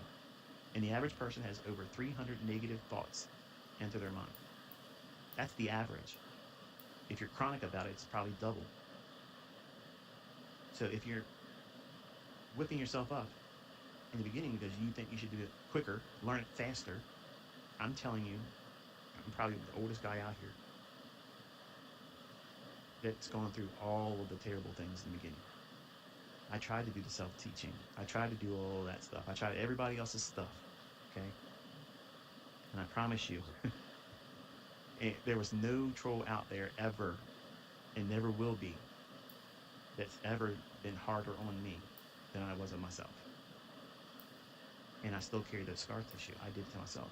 And I can tell you, when you do it for a length of time, it's hard to get rid of it. So you don't want to begin with that. Find the positive. Say, I didn't do too many things wrong today, and I learned something from this experience. That's how you would say it. If you didn't do it right, if it didn't come to an outcome that you expected, or it just simply did everything contrary to what you expected, find a way to tell yourself internally and vocally, and then record it in your journal, that it was a positive expectation because, or not expectation, but experience, even though it didn't meet your expectation. Find a way to talk positive about it, because you will tear your shit up from Jump Street. You will do it wrong if you do anything negative. If you do it negative wise in the beginning, fill yourself up with negative toxic thinking. I hate that I can't keep this a secret. I canceled all my food delivery subscriptions and upgraded to Cooking. And it's totally transformed the way I eat, because every meal is crafted by award-winning chefs from across the country. The variety is You literally are giving yourself no chance in the beginning, but you're feeding your mind toxicity. And you'll be fearful of putting up any real effort after that, because why should you bother? And by default, what will happen is your subconscious will demand that it becomes easier, or you disconnect and you stop doing it. You don't hear Mark Douglas talk like that. No other personal and psychological book in trading teaches you that. But this is coming from someone that's lost fortunes trying to do something that had no outcome at all, doing toxic thinking along the process. The first thing you have to fix is how you think. How you think changes everything. And if you think that you know everything, if you think you know how you're going to be taught, you're going to fail. I promise you, there has never been a trader that came up and said, this is how I should be taught, and I'm going to learn it this way, that way, this way, that way, and that's it. No, they had to submit to a process. They had to give up their expectations. They had to suppress their desires, their immediate gratification. They had to defer all that. And they had to change the way they think. That means they had to adopt patience. And by not having the concern of being right or wrong in the beginning, it frees you up to discover, wow, I am learning. It doesn't feel like it the first few times you sit down and you start doing these things. Just watching price action. What's the benefit of that? Really? Look at anything. When you watch doctors, you go to medical school, you're watching real doctors do it before they put a scalpel in your hand. Would you leave your toy alone? I'm on here live streaming. Nobody wants to hear your piggy. Not now. Scott ran up on me with her little, uh, it's a blue rubber pig. You squeeze it, it oinks. She runs up against me and presses against my leg, like, okay, it's time to play, Dad. You've been on here too long. When Bailey was here, as soon as I would start talking in the microphone, she would just get up and walk into the bedroom. She would give me, privacy. These little ones, they're impatient. They're like what I'm describing to you, not to be like, don't be impatient. Give yourself time. But anyway, I told you I'd hang out till 10 o'clock. It is what it is. What I've shared today. If I would have had this given to me when I first started, it would have saved me a lot of heartache. It would have gave me direction. It would have gave me a procedure to do every single day. Go through the motions of determining where it's going to reach for. And then after the day completes or the session completes, okay, what do I mean by that? Around noon, go back and look at the morning session from 7 o'clock in the morning to 9:30, and from 9:30 to noon, and go back through and see how the market reached for inefficiency, how it reached for liquidity, how it expanded in its daily range. What side of the marketplace was it working towards the most? How fast was it easily giving up the desire to go higher or lower? Like that, all these things you need to log that stuff.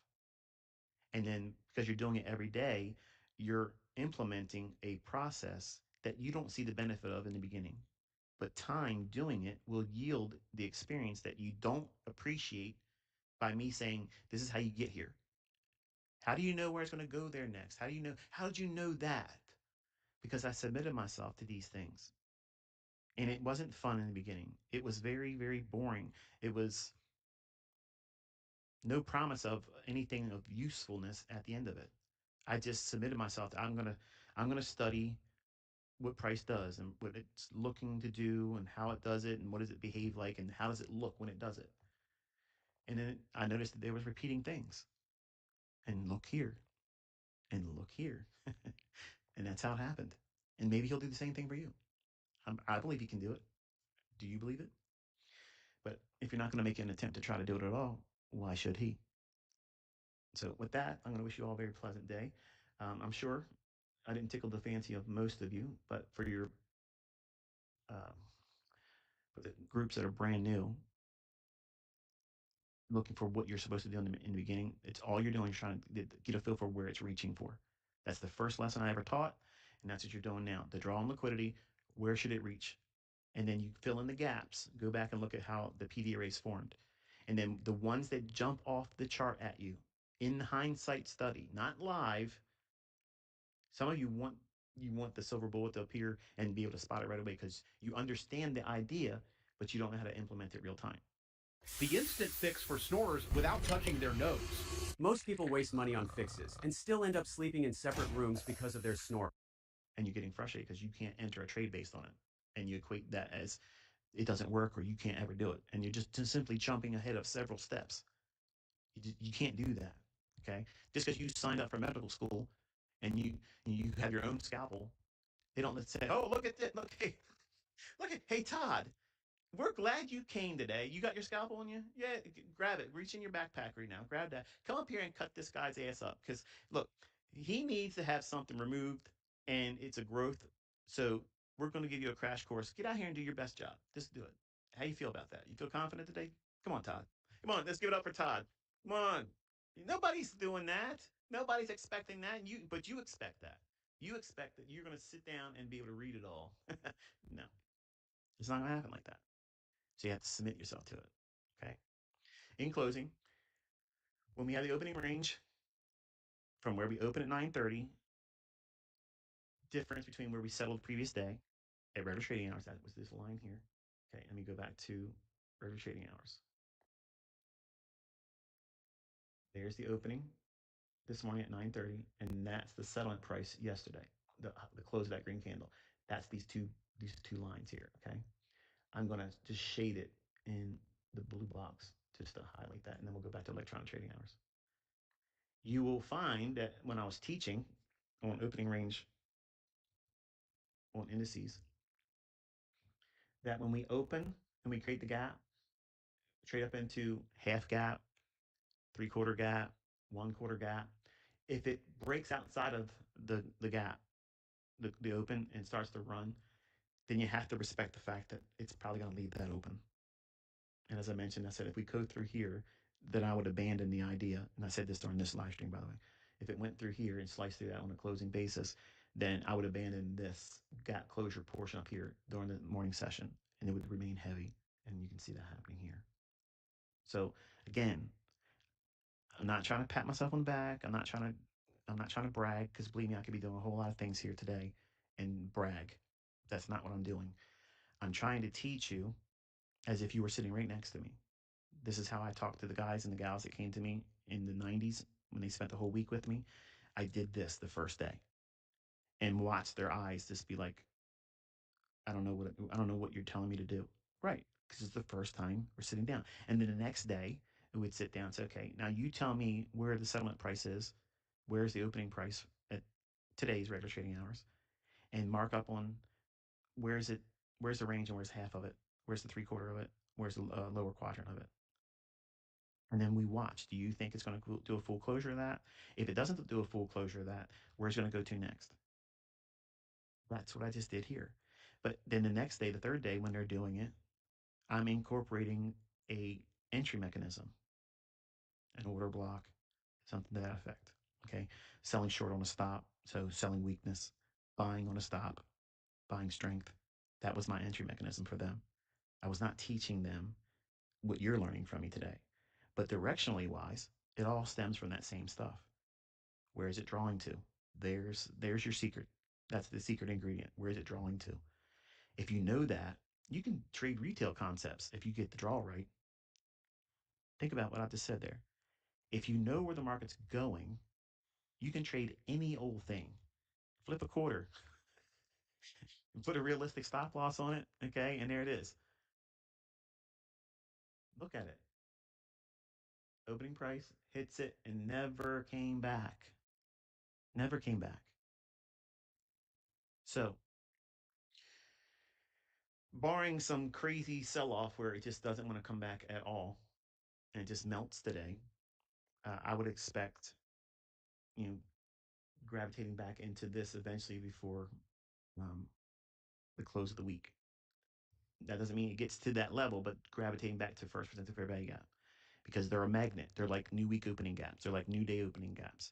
And please stop emailing me asking me about what are you going to do when NASDAQ goes 24 hours trading. You're going to see new weapons. I have stuff, folks. Promise you. They have nothing that's going to thwart me. Nothing. They have nothing. Trust me, okay? I don't run out of tools. Like Bob Ross, he has that whole toolbox of paintbrushes behind him, but he's only using 3 because he can make a whole world exist from his hands, which is 3 paintbrushes. You need to draw on liquidity. You need to be able to frame risk. So that means where a stop loss is. And you need an entry mechanism. There's your 3 paintbrushes. Which paintbrush are you going to use? You're all going to use the same canvas. We're all looking at the same chart, the same amount of time, the reference of where price has been, where is it likely to go. Everybody has that. It's not hiding from anyone. We all have the same information. But knowing what to do with that separates profitability and unprofitability. There's a process, there's a procedure, there's protocols you have to implement in the beginning. And then you will find what PD array that you like best. It's easy for you to notice in price action. And when it doesn't exist in price action while you're watching price deliver, you do nothing. And you're content with doing nothing because your model did not tell you to do anything. That's the problem with my community, because I have so many models, I have so many applications, so many PD arrays. You get ass hurt because you maybe used a PD array and then you made a decision to consciously change from using Silver Bullet or an order block to Breaker or Model 2022 or whatever else I come up with or whatever I've said. okay, a reaper, you know, then you abandon that and you're looking for one specific thing that you think that you feel led to do. A new entry model, a new PD array, okay, or a trading routine that this is what I'm going to look for. But the one you stopped using delivered, and the one you waited for didn't deliver, and you missed trade, and it runs like this. And then what are you going to do? You're going to find fault with me. I blame ICT. No, you have to be responsible. You have to take the responsibility. You want all the credit when you do it right. You want all the credit. But when you make the mistakes, you want to be able to fault my system, my concepts, my teaching, my personality. You don't see a fault with that? It's you. You're the problem. I'm not the problem. My system, my concepts are not the problem. It's you, the operator, using them incorrectly or just simply not knowing what to do. And you have to be responsible, because I'm quick to respond to anybody that talks out their ass about it, because I will be able to show you that you're the problem. But if you want to come at me and just talk nonsense, I'll have fun with you a little while, but if there's nothing beyond that, then I'm going to mute you. You can still watch what I'm doing, but I'm not going to listen to your bullshit. So that's it. I give you 8 more minutes past time I told you I would stay, and then you can go on YouTube comment section, or you can go on Twitter and tell me you didn't learn anything. It was a waste of time and whatever. Until I talk to you next time, enjoy your Thursday. Be safe, and I'll probably talk to you again on. This AI can forecast U.S. stock prices to the penny. This is where it says NVIDIA stock will close tomorrow. You can view. Well, good morning, folks. How are you? If you would be so kind as to send me a post on X, let me know you can hear me. Everything's 5x5. Thank you, Lee. Thank you, Adam. Thank you, Rusty Gun. All right. Well, it is a good morning. Today's topic for Shotgun Saturday is keys to infinite setups that yield. When I was younger, let me just break the ice right now. We're going to be talking about Bollinger Bands and CCI settings. So, is an infinite number of setups that you can find in the markets with any time frame with a Bollinger Band. I can't do it. I thought I could do it. I'm sorry. I'm sorry. Just want to make sure you're paying attention. There are no indicators around here, man. It's Saturday. Wake up, man. So, when I was 20 years old, the weekends were a source of anxiety, where every one of my friends were all like, I'm cutting loose. Either, they're rolling up a fatty and smoking a doobie with the rest of my friends, or they're getting drunk or waking up with girls or guys that they just met the night before. And I would be sitting there anxious about the trades I'd be missing in the coming week. I would be obsessively thinking about what happens if I watch the charts and I draw out my charts and then I miss the moves. And then I'll have to wait for another week. And I was always constantly worrying about what if. And maybe it is similar to you. Maybe you're thinking the same thing, but it's even worse for you probably because you're learning from me. And I have a lot of things that can get into a trade. I have lots of entry mechanisms, lots of conditions and setups that would yield a limitless opportunity. But that limitless opportunity causes you to feel like, which one's right for me? Which one's right for me? And that, unfortunately, is one of the most expensive things when you're learning from me, because I can't give that to you. That's something that you're going to have to discover on your own. And a lot of it's really dictated by your personal life. You may have school, you may have a job, you may have a family life that says you don't have much time, but you have this small little window of time in the day, or this day of the week even, where you have to do whatever you're going to do in trading that day and only then. Now, I don't have an answer for something so specific as that because, let's just face it, there's enough to go around in terms of opportunities, but when you make your universe so small and so finite that you can't really breathe as a trader, unfortunately, you're going to have to make some adjustments and changes to your personal life and make yourself more. Personally, you're going to have to make some adjustments and changes to your personal life and make yourself more accessible. And if that's not possible, then you're going to have to defer trading at a later time when you can do so. That doesn't mean you can't learn by looking at hindsight. But in my 20s, when I first started doing this, I was very anxious that I was always going to miss the next moves. So it kind of like was the catalyst for me to sit down and try to figure out, what it is that I have to concern myself with in advance. So that way I wouldn't have to be obsessively thinking about the fear of missing a move.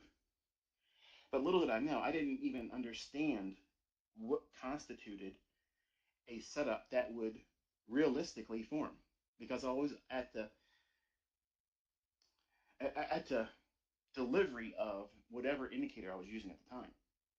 So I had to yield myself to, I have to wait until that indicator does this. And because I was working, I was driving a truck, I could only see the numbers on a quote check. That wasn't giving me the indicators. That wasn't telling me if it was overbought or oversold. It didn't tell me if there was a type 1 divergence, just a classic divergence where the indicator fails to make a lower low when price makes a lower low, or makes a higher high in price but fails to make a higher high in the indicator. That's a traditional, typical type 1 divergence. And I started off trading that. That was like my thing on an hourly chart with a 50-day moving average. That was all I did.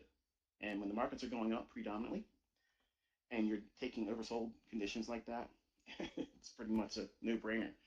And that was my initial luck in the marketplace, because I was only doing one thing. I was a one-trick pony, scared to go short, didn't even know what that meant. But in a truck, like you in university, or you working a job, or you having constraints that your family says you can't do it as much as you really want to because you have responsibilities as a father, as a mother, or whatever. So you can't be in front of the charts when that indicator indicates that there's something for you to do. And that was problematic for me. I wrestled with it. I tried to come up with all different kinds of ways to work around that. And every time I did it with real money, I lost. Every single time I tried to make little subtle changes and tweak it here and tweak it there, trying to crack the code of absentee trader, that type of approach. And it didn't work out well. So the Lord basically said, listen, you got to start studying what has happened at very specific times. Pay attention there. Look there. So when I started looking at charts like that, I stopped looking for how many times a divergence formed. And you've probably done that in the past before you come to me, or maybe it's the same thing with my information. You look at old data, because I encourage you to backtest. I encourage you to collect opportunities where it's happened in the past. And you get excited, like, wow, man, look how many times it happens. And you start collecting it, and you start thinking to yourself, I've seen it work like 18 times out of the last 20. So even if I mess it up, see if I do it, half-assed, and I go in, I try to do it just a little bit less than what ICT would approve of if he was sitting next to me, I still probably have a good chance of making a grand at least a week with my funded account, or at least pass my funded account, or get a withdrawal from my live account. And you kind of like sweet talk yourself into it. And I did all that stuff too, folks. I did all those things. But you have to look at how often you have the opportunity to be in front of the charts. What you want to do is save hundreds when Liberty Mutual customizes your car insurance. That's great, but can you ask your friend to stop digging into the green? I can ask, but he's not going to. Only pay for... That has to be completely worked out in advance. Otherwise, it's going to be a source of stress. If you're in a relationship and they're not on board with what you're doing, they don't care that you really believe that you're going to make money because they didn't see you do it yet. They haven't seen you do it week after week, month after month, year after year, and replace your job with it. So they're not going to have the same affinity for it that you do, or that you're trying to muster. You're trying to encourage yourself to stay focused, to be diligent, do what ICT says, focus, cut everything out. That's hard with your family. That's very, very hard, and I paid a price at doing that. So one of the things that I felt led by the Lord to do is stopped looking for the frequency of indicators. And I started looking for the frequency of price delivery. When did the market generally create these repeating price runs? And when my mind shifted from indicator-based revelations in price to that of what tends to happen systematically, what tends to happen on a almost time-based schedule. Not every day, not every instance at that specific time or that day of the week or that month, but by far and large, it usually happens. And in and of itself, that is a huge advantage. And that's what got me excited, where I would have the energy to work 13 hours with drive time back and forth and stay up until the wee hours of the morning on work days and go to work with 2.5, 3 hours of sleep, driving, cranked out on Dr. Pepper, Mountain Dew. Like they were my energy drinks. Okay. And I would just literally just plow through my route as fast as I could get done. And it never got done any sooner. But I was so excited to go home and see what the market did. Now, sure, I watched it on my Quadtrack, which was a little handheld device, kind of like an old transistor radio. And for those who don't know what that is, you can Google it and see it. I had that duct taped on the windshield of my truck. And I'm delivering candy and cakes and servicing coffee machines and soda machines and cold food machines. Trying to get home so I can see what I can do tomorrow. And that completely changed when I said to myself, I have to worry about one thing. I got to be on time. I got to be on time in every sense of the word. I got to be on time to be in front of the charts when it should move. See, that's one of the biggest things that I discovered when I was chasing every educator, every author, every book that came out, every new course, every new thing that came out, every new gimmick. Every person mentioned that this is the person. This is the person. And you see it when I make a post on X and other people that have a larger following. When they make a post, you see these bots that come up. I stumbled upon this guy here, this gal here. She's doing amazing things. Thanks for making $10,000 for me. That kind of stuff worked real easy back in the 90s. And I fell victim to that kind of stuff. Today, it's kind of cheesy and nobody should pay attention to that. Because if you're chasing constantly, and maybe I'm one of those individuals for you right now, if you listen to what I'm going to talk about today and really take it to heart, I promise you, you won't chase anyone else ever again. You'll stop and you'll look in the mirror and say, I am all that I need. It's very simple in terms of trading, but what makes it hard is you can't get out of your own way. And I was like that for myself. I complicated things. I wanted to be perfect. I wanted to be right. I didn't want to lose. I only wanted to have an equity curve that went straight up. I never wanted to miss a move. Now think about the practicality of that. Is it realistic? No. But as a young 20-year-old and making a little bit of money in the beginning with luck, you tend to lie to yourself and you say, man, I'm the bee's knees, baby. I got this all figured out. I'm not natural. I wasn't good in sports, but look how good I'm at this. So you fill your head up with all kinds of nonsense and you start believing it. Until the market shifted from a bull market to a bear market, and then I couldn't do anything right.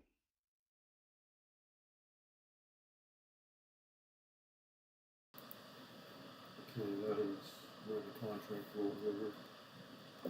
Actually, the rollover was on the 15th. So, we're actually got an extra day out of it. So, hopefully the setup's going to be base hits